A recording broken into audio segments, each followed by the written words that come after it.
Good morning. Naveen Rajasthan public school की online classes में आप सभी बच्चों का हार्दिक स्वागत। मैं श्याम सुंदर शर्मा 10th क्लास विज्ञान विषय में आपको अध्ययन कराऊंगा। आज हम पढ़ने जा रहे हैं चैप्टर नंबर 8 जिसका नाम है कार्बन एवं उसके यौगिक। सबसे पहले मैं बताऊं बेटा, ये बोर्ड क्लास के हिसाब से बहुत महत्वपूर्ण चैप्टर है। ये बोर्ड में 5 अंक का है। इसमें से जो क्वेश्चन आएंगे वो 5 अंक के आएंगे, इसलिए हमें इसे बहुत ध्यानपूर्वक पढ़ना होगा। इस चैप्टर की सबसे पहली जो लाइन है वो है जैव शक्ति सिद्धांत। समझिए बेटा सभी, जैव शक्ति सिद्धांत।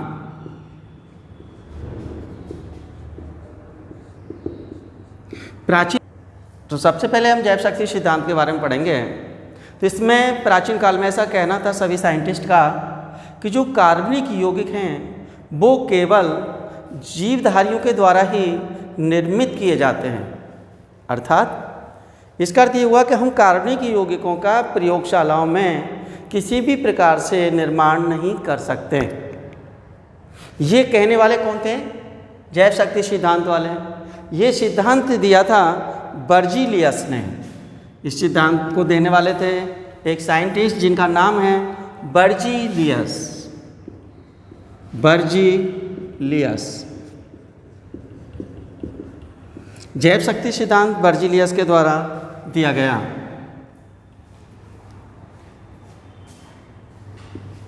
तो यहाँ से 2 प्रश्न बन के आते हैं कि जैव शक्ति सिद्धांत क्या है। तो जैव शक्ति सिद्धांत क्या है, इसका आंसर है कि यह बर्जीलियस के द्वारा दिया गया एक सिद्धांत है जिसके द्वारा यह बताया गया कि कार्बनिक यौगिकों का निर्माण केवल जीवधारियों में ही किया जाता है, इसको प्रयोगशाला में निर्मित नहीं किया जा सकता। दूसरा प्रश्न बन के आता है यहाँ कि जैव शक्ति सिद्धांत किसने दिया? जैव शक्ति सिद्धांत बर्जीलियस के द्वारा दिया गया। बर्जीलियस ने कौन सा सिद्धांत दिया? बर्जीलियस ने जैव शक्ति सिद्धांत दिया। इस तरह से यहाँ से 3 क्वेश्चन बनकर आएंगे। फिर नया टॉपिक बनता है। मैंने कहा अभी कि कार्बनिक पदार्थों का निर्माण जीवधारियों में, तो कार्बनिक पदार्थ कहते किसे हैं, यह पॉइंट बनता है कि कार्बनिक पदार्थ कौन होते हैं, किसे कहते हैं। तो बेटा कार्बनिक पदार्थ वे पदार्थ हैं जो हमें जीवधारियों से प्राप्त होते हैं। जीवधारियों से प्राप्त होने वाले पदार्थ क्या कहलाते हैं? कार्बनिक पदार्थ। इसीलिए पहले बर्जीलियस ने सोचा था कि कार्बनिक पदार्थों को केवल जीवधारियों से ही प्राप्त कर सकते हैं, बनाया नहीं जा सकता। लेकिन ये अवधारणा लंबे समय तक नहीं चली। इस अवधारणा का खंडन एक साइंटिस्ट थे हमारे पास,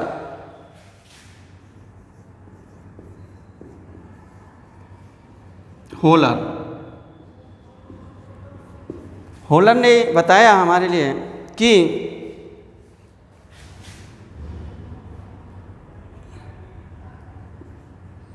ये जो कार्बनिक पदार्थ हैं इनको हम प्रयोगशाला में भी बना सकते हैं। अर्थात होलर ने बर्जीलियस की जैव शक्ति सिद्धांत का खंडन किया। प्रश्न बनता है यहाँ से, बर्जीलियस की अवधारणा को किसने खंडन किया? होलर ने। या होलर ने किस सिद्धांत का खंडन किया? जैव शक्ति सिद्धांत का। इन्होंने सबसे पहले प्रयोगशाला में कार्बनिक पदार्थ बनाया था यूरिया। सबसे पहले क्या बनाया इन्होंने? यूरिया। और यूरिया बनाकर जैव शक्ति सिद्धांत का इन्होंने खंडन किया। यूरिया का जो निर्माण था वो प्रयोगशाला में अकार्बनिक पदार्थों के मिश्रण से किया गया। इसमें सबसे पहले ammonium sulphate plus potassium cyanate, इन दोनों को मिलाकर इनके मिश्रण से प्रयोगशाला में इनको गर्म किया और गर्म करने के बाद एक मध्यवर्ती पदार्थ प्राप्त हुआ जिसका नाम था अमोनियम साइनेट। अमोनियम साइनेट।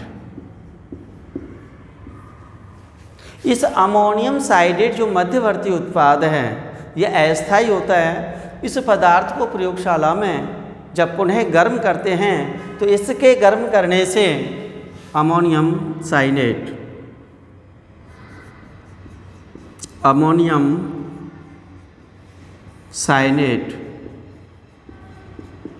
को जब गर्म करते हैं तो इससे पुनर्व्यवस्थित होकर यूरिया का निर्माण होता है। तो इस तरह से वोलर ने ammonium sulphate plus potassium cyanate के द्वारा प्रयोगशाला में किसका निर्माण किया? यूरिया का। तो ये इस तरह से जैव शक्ति सिद्धांत का खंडन पहली बार हुआ यूरिया बनाकर किसने किया? वोलर ने। तो यहाँ से एक प्रश्न और बनकर आता है कि प्रयोगशाला में सबसे पहले किस कार्बनिक पदार्थ का निर्माण किया गया? प्रयोगशाला में सबसे पहले किस कार्बनिक पदार्थ का निर्माण किया गया? जिसका आंसर क्या होगा? यूरिया। यूरिया का निर्माण सबसे पहले हुआ था। इसकी केमिकल रिएक्शन लिखेंगे बेटा साथ में, देखिएगा। अमोनियम सल्फेट, अमोनियम का फॉर्मूला क्या होता है? NH4। सल्फेट का क्या होता है? SO4। जब इसकी बैलेंसिंग करेंगे तो क्या हो जाएगा? NH4 whole twice SO4। Potassium cyanate KCNO। इससे क्या बनेगा? Ammonium cyanate. Ammonium cyanate NH4CNO। Ammonium के 2 अणु थे, इसलिए अमोनियम साइनेट के कितने अणु बनेंगे? 2। और साथ में अमोनियम के साथ साइनेट आ गया तो क्या रह गया? Potassium sulphate. Potassium sulphate K2SO4। इस अमोनियम साइनेट को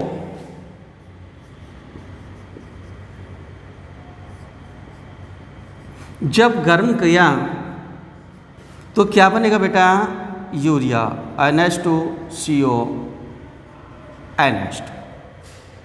तो इस तरह ये जो है हमारा ये है यूरिया का निर्माण। इस तरह से यूरिया सबसे पहले बनाया गया। कार्बनिक पदार्थ जो वर्ड आया उसमें सबसे एक महत्वपूर्ण जो पॉइंट है वो ये है कि कार्बनिक पदार्थों में एक तत्व ऐसा है जो कंपलसरी है, सभी में पाया जाएगा, और उस तत्व का नाम है कार्बन। उस तत्व का नाम क्या है? कार्बन। तो ये पक्का है कि सभी कार्बनिक पदार्थों में कार्बन का पाया जाना अति अनिवार्य है। कार्बन, इसका प्रतीक C। परमाणु क्रमांक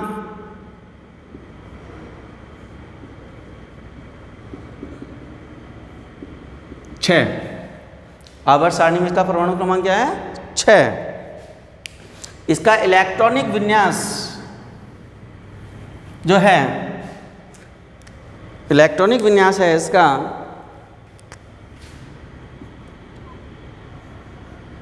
1s2 2s2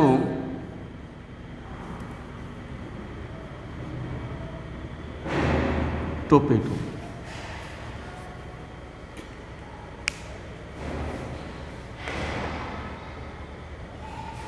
अर्थात बाह्यतम कोष में 4 इलेक्ट्रॉन, अंदर वाले कोष में 2 इलेक्ट्रॉन।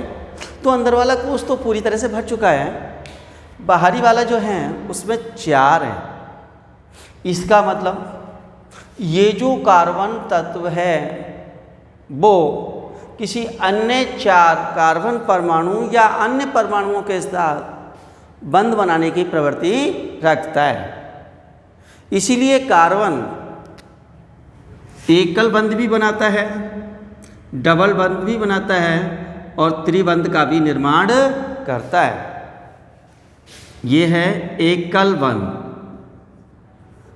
यह है द्विबंध और ये है त्रिबंध। ये तीनों प्रकार के बंध बनाने की क्षमता रखता है, एकल बंध, द्विबंध और त्रिबंध, और सहसंयोजी आबंध का निर्माण करेगा कार्बन। तो कार्बन एक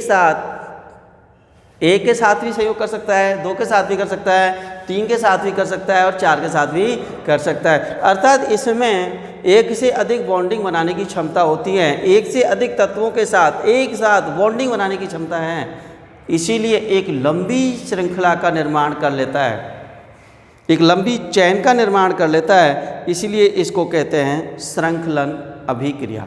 अर्थात प्रकृति में पाए जाने वाले लगभग 90% पदार्थों में कार्बन पाया जाता है।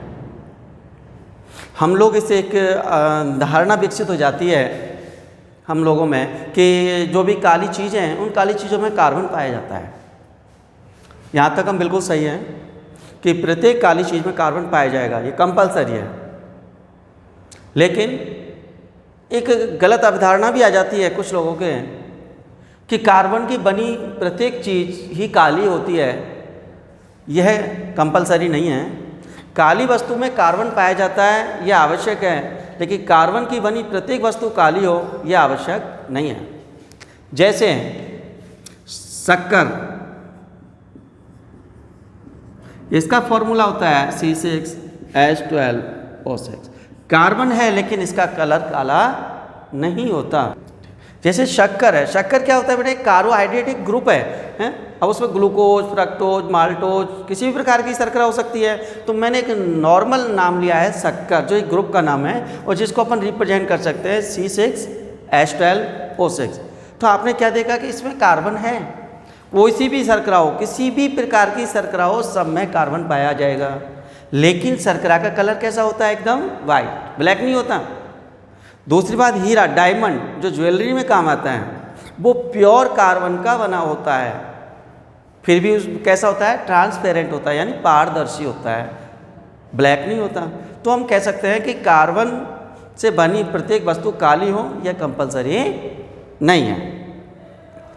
इसके बाद इसके प्रतीक हो गया, परमाणु क्रमांक हो गया। अब इसकी वैलेंसी की बात करें तो इसके बाह्यतम कोश में 4 इलेक्ट्रॉन थे।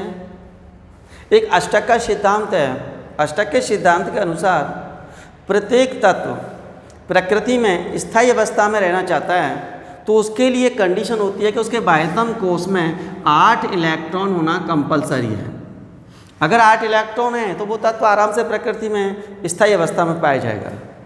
जैसे अपन बात करें तो नियॉन, क्रिप्टॉन वगैरह जो उत्कृष्ट गैसों का वर्ग नंबर 18 है आवर्त सारणी में, उनके बाह्यतम कोश में 8 इलेक्ट्रॉन है, इसलिए वो नॉर्मली कंडीशन में किसी के साथ अभिक्रिया नहीं करते।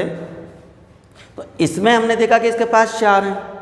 अगर किसी के पास इलेक्ट्रॉन 8 है तो अब तो वो क्रिया नहीं करेगा। अगर 8 से ज़्यादा है या कम है तो वो लेन देन करके 8 करने की कोशिश करेगा।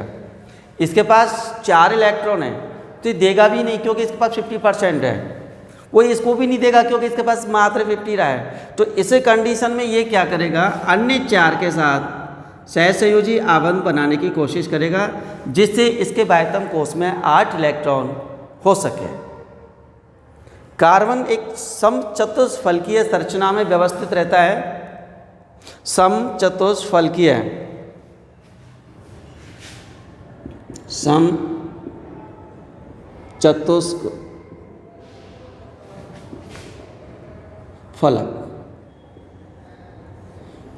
समचतुष्फलक संरचना का मतलब है कि इसमें जो ऐसा चतुष्फलक जिसके 4 त्रिभुजाकार फलक उपस्थित हों, ऐसा चतुष्फलक जिसमें 4 त्रिभुजाकार फलक उपस्थित हों, उसमें एक को आधार मानते हुए इन तीनों के कोणों को आपस में मिला दिया जाता है। कार्बन में जो बंध कोण का मान है, बंध कोण, ये बोर्ड में आया हुआ क्वेश्चन है, काफ़ी बार पूछ लिया जाता है। कार्बन के लिए बंध कोण का मान 109 डिग्री 28 मिनट। बंध कोण का मान होता है 109 डिग्री 28 मिनट। ये डिग्री का साइन है और ये एक लगा हुआ है, केवल एक ही है, ये है मिनट। ये इसका बंध कोण है और इसको विशेष तौर पर आपको याद रखना है एग्जाम के दृष्टि से।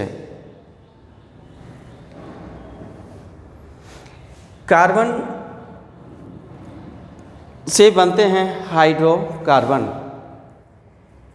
हाइड्रोकार्बन में एक चार्ट बनेगा, पहले हम चार्ट देखेंगे हाइड्रोकार्बन का, उससे अपन क्लियर करेंगे टॉपिक को। अगला टॉपिक है अपना हाइड्रोकार्बन।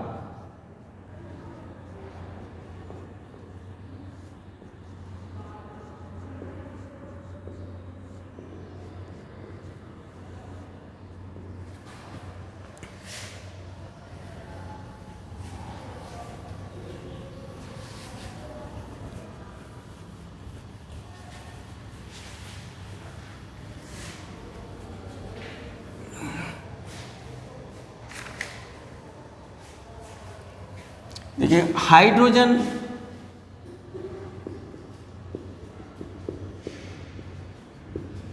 एवं कार्बन से मिलकर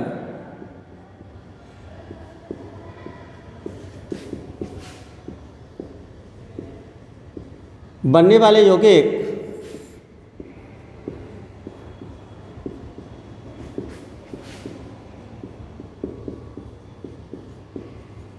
हाइड्रोकार्बन कहलाते हैं। हाइड्रोजन एवं कार्बन से मिलकर बनने वाले यौगिक हाइड्रोकार्बन कहलाते हैं।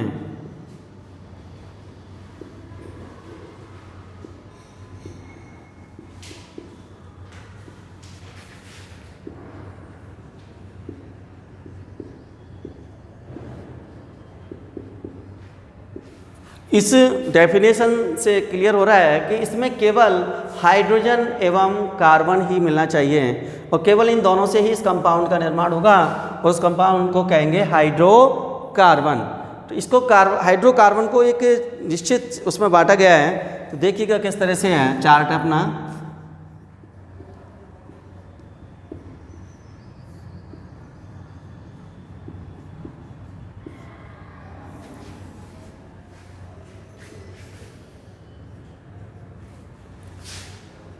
सबसे पहले हाइड्रोकार्बन को दो भागों में बांटा गया है, चक्रीय और अचक्रीय हाइड्रोकार्बन।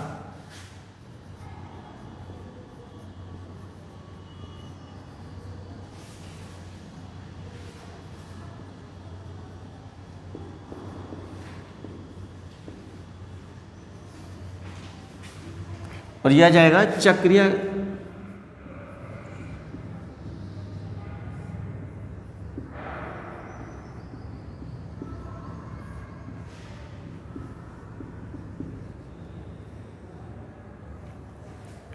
अचक्रीय का मतलब जिसमें साइकिल का निर्माण नहीं होता, एक रिंग का निर्माण नहीं होता, वो अचक्रीय हाइड्रोकार्बन कहलाएगा।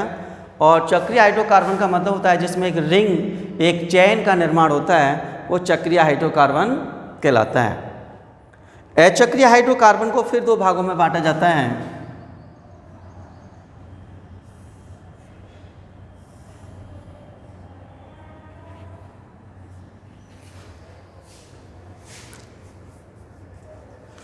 इसको फिर दो भागों में, इसमें इसका एक कॉमन नाम और है एलिफेटिक।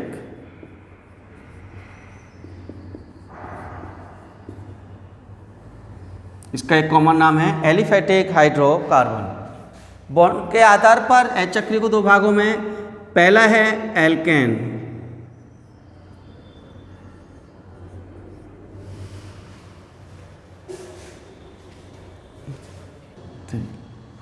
सबसे पहले इसमें आएगा बेटा संतृप्त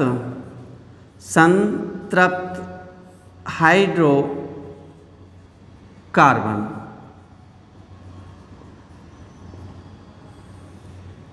इधर आता है असंतृप्त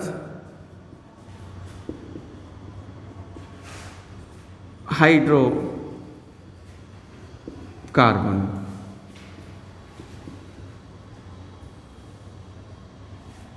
संतृप्त का मतलब होता है बेटा ये हाइड्रोकार्बन वो होते हैं जो हम घरों में भी यूज लेते हैं, जो सर्दियों में अधिकतर ठंडे वातावरण में जम जाते हैं, जैसे घी।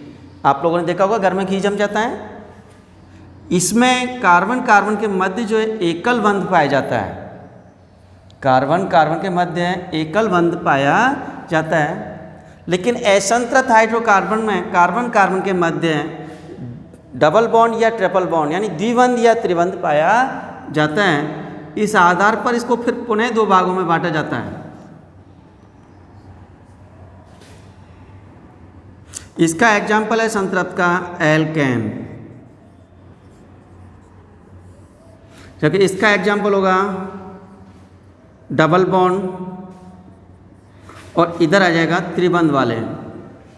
जिनमें डबल बॉन्ड पाया जाता है, द्विबंध पाया जाता है, उसका एग्जाम्पल है एल्कीन। और जिसमें त्रिबंध पाया जाता है उसका एग्जाम्पल है एल्काइन। तो इस तरह से हमने देखा कि चक्रीय हाइड्रोकार्बन मुख्य रूप से दो भागों में, संतृप्त हाइड्रोकार्बन, असंतृप्त हाइड्रोकार्बन। संतृप्त हाइड्रोकार्बन में उनको लिया जिनके मध्य केवल एकल बंध पाया गया, जिसका एग्जाम्पल था एल्केन। एल्केन का जो प्रथम सदस्य है वो है मैथेन, जिसका सूत्र होता है CH4। अगर हम इसकी संरचना देखें, कार्बन, एक कार्बन 4 हाइड्रोजन के साथ एकल बंध बनाकर संरचना बनाता है। इसमें केवल एकल बंध ही पाए गए। लेकिन एल्कीन का जो प्रथम सदस्य है वो है एथीन, प्रथम सदस्य, जिसका सूत्र हैगा C2H2 C।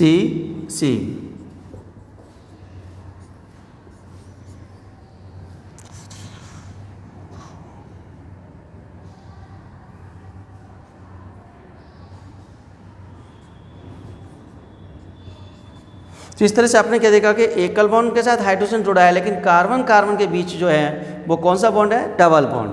तो ये हो गया एथेन। इसका प्रथम सदस्य होता है एथाइन।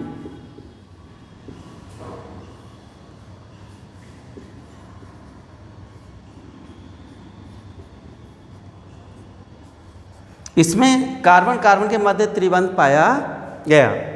तो यहाँ से एक प्रश्न बनकर आता है कि हाइड्रोजन के साथ एकल बंध ही क्यों बना?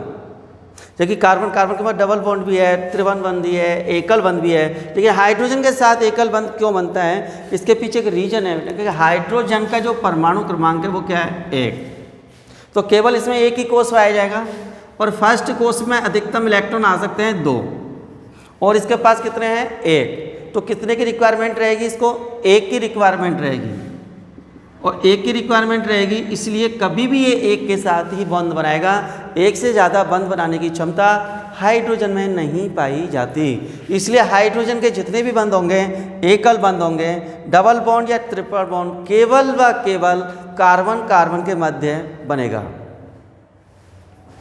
चलो अब यहाँ से क्या निकलता है कि इसका जो एल्केन का प्रथम सदस्य था मैथेन, एल्कीन का एथीन और एल्काइन का एथाइन। जिस तरह से इसका मैथेन था, इसका मैथीन या इसका मैथाइन क्यों नहीं बना? इसका मैथेन तो इसका मैथीन बनना चाहिए था, इसका मैथाइन बनना चाहिए था, लेकिन नहीं, इसका एथीन बना और इसका एथाइन बना। इस प्रश्न का आंसर हम आपको अगले लेक्चर में देंगे, तब तक आप इसका खुद अध्ययन करें, क्योंकि इसका आंसर मैं आपको अभी बता चुका हूँ। तो खुद गौर करें कि मैंने इसका क्या आंसर बताया था विद रीजन। मैं अगले उसमें आपको इसको क्लियर कराएंगे। अब इनका वर्गीकरण आने के बाद नाम पद्धति, कोई भी चीज़ है, वस्तु है, जब तक उसका नाम नहीं होगा उसकी पहचान नहीं बन सकती। पहचान बनाने के लिए नाम होना जरूरी है। नाम का निर्धारण हम अपने अपने स्तर पर कर सकते हैं।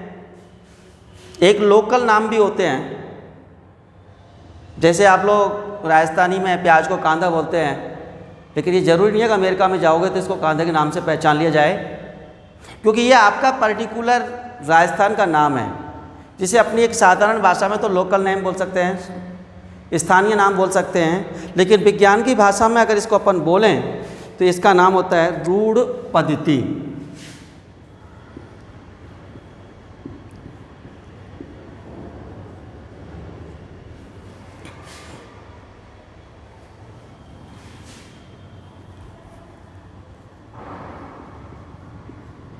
तो पहली पद्धति जो है वो है रूढ़ पद्धति। इसके बाद एक और है कि इस पदार्थ की जिसके बारे में बात करना चाह रहे हैं, किसी भी पदार्थ के बारे में, उस पदार्थ का किसके साथ किससे प्राप्त किया जा रहा है। जैसे शर्करा की बात करें अपन, तो दूध में जो शर्करा पाई जाती है वो लैक्टोज, अम्ल पाया जाता है लैक्टिक अम्ल। तो क्यों पढ़ा सब लैक्ट, क्योंकि वो दूध के कारण, क्योंकि दूध से रिलेटेड है, तो यानी वो किससे निर्मित हो रहे हैं, दूध से, इसलिए। तो अब इसकी दूसरी पद्धति कौन सी हो जाएगी, व्युत्पन्न पद्धति। इसमें हम निकालते हैं कि इसका जो निर्माण है वो किस पदार्थ से हुआ है। तीसरी जो पद्धति है वो साइंटिफिक पद्धति होती है। उस नाम से ऑल वर्ल्ड में कहीं भी अपन जाएंगे तो हमको साइंटिस्ट उसी नाम से उस चीज़ के बारे में बताएंगे। वो सर्वमान्य है, कोई स्थानीय या किसी पर्टिकुलर एक व्यक्ति के द्वारा नहीं दी जाती, जिसे कहते हैं IUPAC।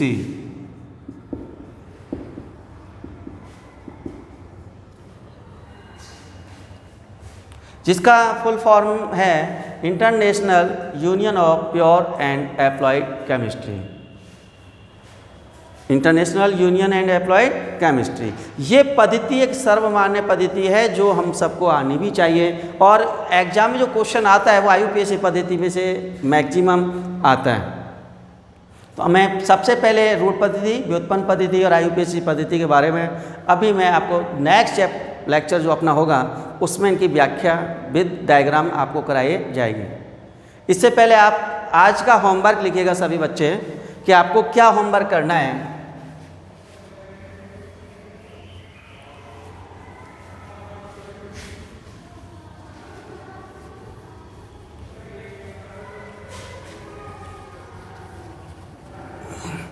सबसे पहले होमवर्क में यह है कि अपन को ईमानदारी से होमवर्क करना है, मेहनत के साथ, क्योंकि हम बड़ी मेहनत से इसको बना रहे हैं, आपकी हेल्प के लिए बनाया जा रहा है। तो पहला क्वेश्चन नंबर फर्स्ट लिखिएगा,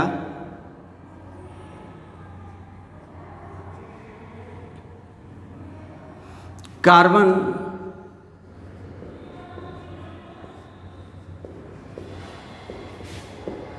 परमाणु की प्रमुख विशेषताएं। कार्बन परमाणु की प्रमुख विशेषताएं। नंबर 2,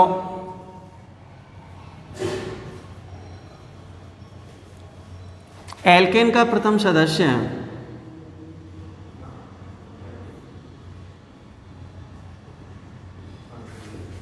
एल्केन का प्रथम सदस्य मैथेन होता है,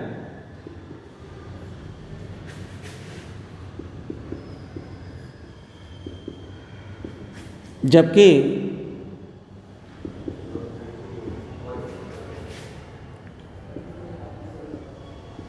एल्कीन व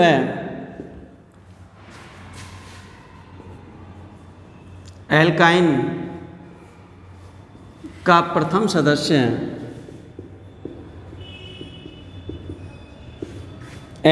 क्रमशः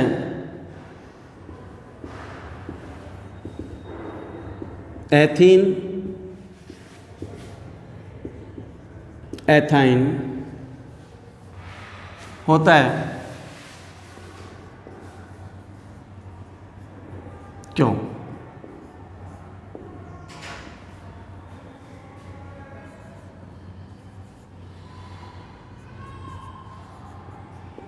संतृप्त व असंतृप्त हाइड्रोकार्बन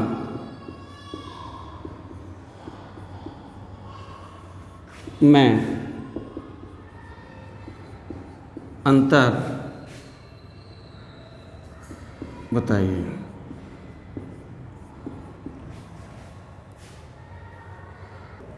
अभी आपको ये 3 क्वेश्चन को सॉल्व करना है।